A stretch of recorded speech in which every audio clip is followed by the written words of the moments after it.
I have Blen, who is 8, and Salam is 11.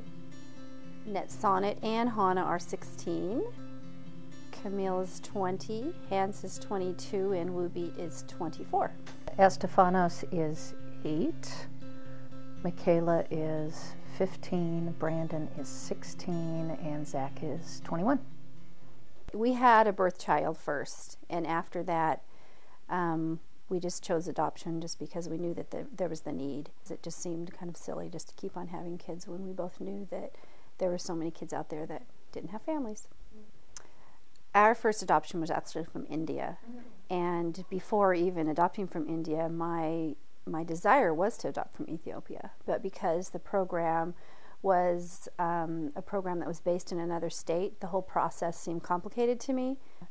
And then the next time around, just knowing more, I was less intimidated and I knew more and had done a lot of research. And so the desire was to adopt from Ethiopia, primarily because those were black kids that you just didn't see coming here. I mean, I knew they were there, but it seemed like all the kids that you saw that were internationally adopted were primarily Asian children. And it wasn't that I had to have a black kid, but I just thought that, you know, knowing that the need was there and not really knowing why those kids weren't coming to the U.S. was kind of the thought behind why I wanted to do it. When they had first adopted from Ethiopia, we had adopted our family member at the same time they had adopted from Ethiopia. And so we had grown close through that whole process, but after they adopted a few kids from Ethiopia, I realized, my gosh, you know, there is the need, and there's kids there who absolutely need a family who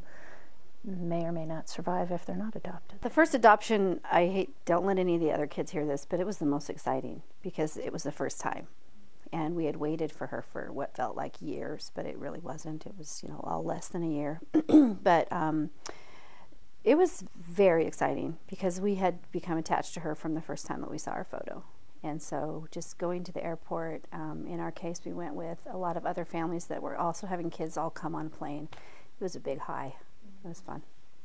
When I first saw Estefanos, I think I was probably as excited as I was when I saw my own kids coming out of me. It was amazing.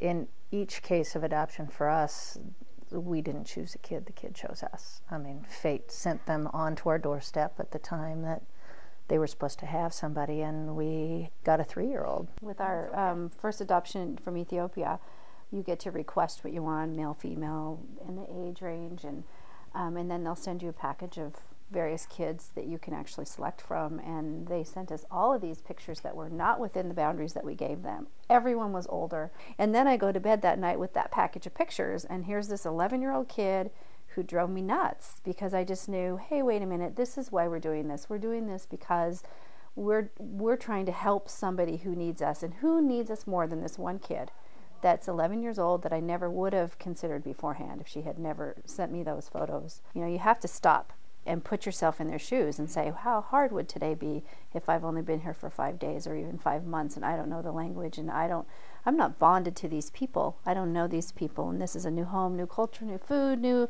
everything, and a new way of just like they say, the being able to or not being able to have power over your day and your decision making and everything. That's all new to them, and so it's hard. The biggest challenge is school when you adopt older kids, because we have ESL programs here to help kids, but as a parent, you never feel like it's enough. The other would be just older kids that can come with baggage, and they're not easy to parent. They can, you know, have experienced a lot of trauma where they were before, and not having dealt with that, not knowing how to deal with that, makes them not happy. I wish there was more supports for families who are going through it. Because when you do have kids who have been through and seen so much, it would be nice if there were more supports for parents that, well, hopefully free of charge, but just that people can go and you can talk to people about it and not think that you're the only one going through that. At the grade school, my son every once in a while will say, well, somebody, because, you know, it's Junction City, there's not a whole lot of diversity.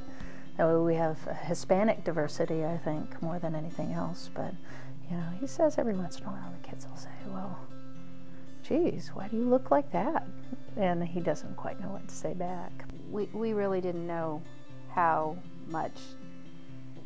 hard it was for them to come here and try to fit in. We didn't know.